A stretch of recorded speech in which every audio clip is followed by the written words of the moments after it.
ఒక పక్కన రక్తం పంచుకొని పుట్టకపోయినా మా సీతక్కను ఇంటి ఆడబిడ్డ కింద నేను చూస్తున్నా. ఇంకో పక్కన ఇంకొకడు ఉన్నాడు, రక్తం పంచుకొని తొడబుట్టిన ఆడబిడ్డను కూడా ఆస్తిలో భాగం ఇవ్వాల్సి వస్తుందని ఇంట్లోకెళ్ళి బయటికి మెడలు పట్టి దొబ్బిండు. ఇంత దుర్మార్గం ఉన్నది.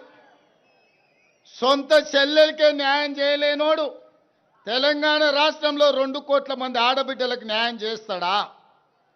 కన్న కొడుకు దుర్మార్గంగా వ్యవహరిస్తుంటే దౌడ మీదంగా పెట్టి కొట్టాల్సిన తండ్రి ఫామ్ హౌస్లో బోర్లో వండుకున్నాడు. కొడుకు తప్పుడోడైతే సరిదిద్దాల్సింది తండ్రి కాదా? ఇవాళ సొంత బిడ్డని ఇంట్లోకి వెళ్ళి బయటకు వెళ్ళగొడుతుంటే కొడుకు తండ్రి మౌనంగా ఉన్నాడంటే ఆ నేరంలో తండ్రికి కూడా సగం భాగం ఉన్నట్టే. అట్లాంటి తండ్రి కొడుకులు మన రాష్ట్రానికి దాపురించిండ్రు. వీళ్ళే ఈ తెలంగాణ రాష్ట్రానికి శనీశ్వరులు, తెలంగాణ రాష్ట్రాన్ని పట్టి పీడిస్తారు. అతనికంటే గనుడు ఆచంట మల్లన్న అన్నారు. తండ్రి కొడుకులు ఇంట్లో ఉంటే ఆ మేనల్లుడేమో రాష్ట్రంలో కరువు రావాలి, వర్షాలు కురవద్దు, ప్రజలు చావాలి అని తమిళనాడు కర్ణాటక రాష్ట్రాలలో పోయి అఘోర పూజలు, క్షుద్ర పూజలు, చేతబడి పూజలు చేస్తున్నాడు. ఇట్లాంటోడు ఎవడన్నా ఉంటాడా? అధికారం పోతే ప్రజల సాగు కోరుకుంటాడా ఎవడన్నా? ఇంత సన్నాసులు ఈరోజు రాష్ట్రంలో ప్రతిపక్షంలో ఉన్నారు.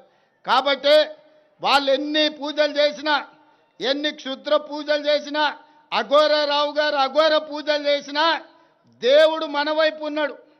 ఎందుకంటే మన ప్రయత్నానికి దైవ సంకల్పం కూడా తోడైంది. కాబట్టి ఎలినినో సందర్భంలో కూడా ఎల్లంపల్లి ప్రాజెక్టు నిండింది. ఇవాళ ఈ ప్రాంత వానలు పడ్డే హెలికాప్టర్లు వస్తుంటే సీనాన్ని అడిగిన, మొత్తం ఎక్కడ చూసినా పొలాలలో చెరువులలో నీళ్లు కనిపించినాయి. నాకు సంతోషమైంది, దేవుడు మన వైపు ఉన్నాడని. ఇవాళ దేవుడు కూడా మన దిక్కే ఉన్నారు. మీరందరూ కూడా సోదరులు, మా సోదరిమణులు నాతోనే ఉన్నారు. మంచి పరిపాలనను అందించుకుందాం, పాడి పంటలు పండించుకుందాం, తెలంగాణ రాష్ట్రాన్ని సుభిక్షంగా పరిపాలన చేసుకుందాం. మన రాష్ట్రాన్ని మనమే బాగు చేసుకొని మన రాష్ట్రాన్ని మనమే అభివృద్ధి పదం వైపు నడిపించుకుందామని తెలియజేస్తూ మీ అందరి దగ్గర సెలవు తీసుకుంటున్నా. పరకాలలో కూడా మీటింగ్ ఉన్నది, అక్కడ మిగతా విషయాలంతా మళ్ళీ మాట్లాడతాం. మా యువకులను అందరినీ కూడా అక్కడికి రమ్మని చెప్తూ మీ అందరి దగ్గర సెలవు తీసుకుంటున్నా.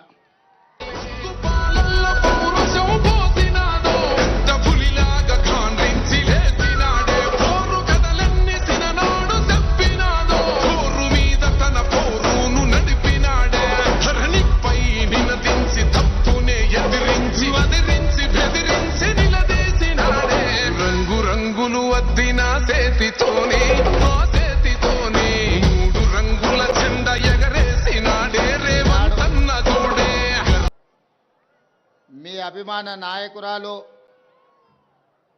మా ఇంటి ఆడపడుచు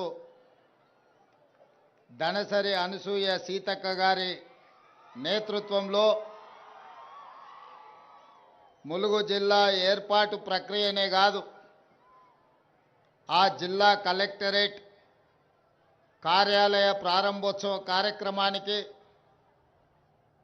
నాతో పాటు ముఖ్య అతిథులుగా జిల్లా ఇన్ఛార్జ్ మంత్రివర్యులు పొంగులేటి శ్రీనివాసరెడ్డి గారిని, శాసనమండలి సభ్యులు, పిసిసి అధ్యక్షులు మిత్రులు మహేష్ కుమార్ గౌడ్ గారిని, మరో సహచర మంత్రివర్గ సభ్యులు అడ్లూరి లక్ష్మణ్ గారిని, స్థానిక పార్లమెంట్ సభ్యులు బలరాం నాయక్ గారిని, శాసనసభ విప్ డాక్టర్ రామచందర్ నాయక్ గారిని, మందుల శామ్యుల్ గారిని, రాజ్యసభ సభ్యులు సోదరులు వేం నరేందర్ రెడ్డి గారిని, ఇతర ముఖ్యమైన నాయకులను, జిల్లా కలెక్టరు, అదేవిధంగా వారి సిబ్బంది, జిల్లా ఎస్పీ గారు, వారి పోలీసు సిబ్బందితో పాటు ప్రాణ సమానులైన ములుగు జిల్లా మా సోదరులందరూ ఇక్కడికి వేలాదిగా తరలి వచ్చి ఈరోజు ఈ కార్యక్రమంలో పాల్గొన్నందుకు మీ అందరికీ మనస్ఫూర్తిగా ధన్యవాదాలు, కృతజ్ఞతలు తెలియజేస్తున్న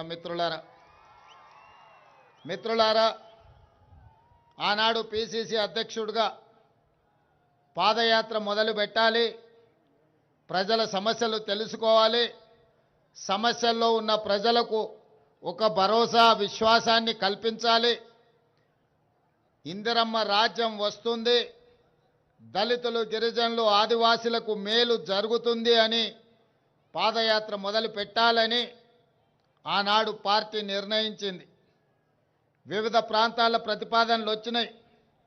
తూర్పున ఆదిలాబాదు భద్రాచలం కానీ, లేకపోతే నా సొంత జిల్లా అలంపూర్ అచ్చంపేట కానీ వివిధ ప్రాంతాల నుంచి పాదయాత్ర మొదలు పెట్టాలని ఎంతోమంది అభిమానంతో సూచన చేసినా మేమందరం నిర్ణయించుకొని వేం నరేందర్ రెడ్డి గారు ఇతర నాయకులు అందరం కూర్చొని సమాలోచన చేసి మన ఇంటి ఆడబడుచైన సీతక్క ములుగు సమ్మక్క సారలమ్మ ఆశీర్వాదం తీసుకొని ఈ ప్రాంతం నుంచి పాదయాత్ర మొదలు పెడితే ఇక మనకు తిరుగు ఉండదు, తప్పకుండా పేదల రాజ్యం వస్తుందని ఆనాడు పెద్దలు సూచించడంతో ఈ జిల్లా ఈ ప్రాంతంలోనే పోరాటానికి పౌరుషానికి మారు పేరైన సమ్మక్క సారలమ్మను దర్శించుకొని అక్కడి నుంచే మొట్టమొదటి అడుగు పాదయాత్రని ఇక్కడి నుంచే మొదలు పెట్టడం జరిగింది. ఇక అక్కడి నుంచి వెనుదిరిగి చూడలేదు. రాష్ట్రం నలుమూలలా ప్రజల దగ్గరికి వెళ్ళినాం, ప్రతి గూడానికి ప్రతి గుండెకు చేరినాం, ప్రతి తలుపు తట్టినాం, ప్రతి పేదవాడిని కలిసినాం, వాళ్ళ సమస్యలు తెలుసుకున్నాం, వాళ్ళ సమస్యలకు పరిష్కారం ఇస్తామనే ఒక భరోసాను కల్పించినాం. ఆ భరోసాతో ఈనాడు తెలంగాణ రాష్ట్రంలో 4 కోట్ల మంది ప్రజలు ఆశీర్వదించి ప్రజాపాలన ఇందిరమ్మ పరిపాలనను ఈనాడు తెలంగాణ రాష్ట్రంలో ఏర్పాటు చేయడం జరిగింది. ఈ సందర్భంగా ఒక అంశాన్ని మీకు గుర్తు చేయదలుచుకున్నా. ఆనాడు సమ్మక్క సారలమ్మ మీ సమస్యల మీద కొట్లాడినరు. ఈ దండకారణ్యం ఈ అడవి ప్రాంతంలో అన్నలు మీ సమస్యల మీద కొట్లాడినరు. ఈనాడు మా అక్క మీకు నాయకురాలై మీ సమస్యల్ని పరిష్కరించే నాయకురాలుగా సీతక్క ఈరోజు ఆ అడవుల్లో నుంచే వచ్చి ఈరోజు రాష్ట్ర ప్రభుత్వంలో మంత్రిగా బాధ్యతలు చేపట్టి ఒకటొకటిగా మీ సమస్యల్ని పరిష్కరించుకుంటూ ముందుకు పోతున్నది. కోట్లాది మంది దక్షిణ కుంభమేళా స్థాయిలో సమ్మక్క సారలమ్మ జాతర నిర్వహించుకుంటుంటే ఒక అనాథ దేవాలయంగా, లేకపోతే అడవి దేవాలయంగా, ప్రకృతి వనాలతో ఉన్న దేవాలయ దేవతలని ఆనాటి ప్రభుత్వాలు తెలంగాణ రాష్ట్రంలో నిర్లక్ష్యం చేసినాయి. అందుకే ఆనాడు పాదయాత్ర సందర్భంగా ప్రభుత్వం వచ్చిన తర్వాత ప్రపంచాన్ని ఆకర్షించే విధంగా సమ్మక్క సారలమ్మ దేవాలయాన్ని, ప్రకృతి దేవాలయాన్ని, వన దేవతలను పూజించుకునే విధంగా ఏర్పాటు చేస్తామన్నాం.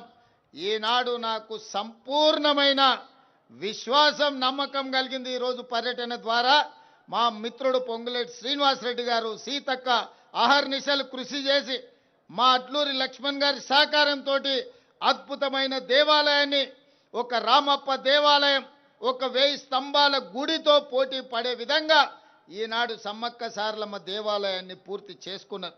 మనస్ఫూర్తిగా వారికి నేను అభినందనలు తెలియజేస్తున్నా. మిత్రులారా, ఈరోజు ఈ ప్రభుత్వంలో మీరు చూడండి,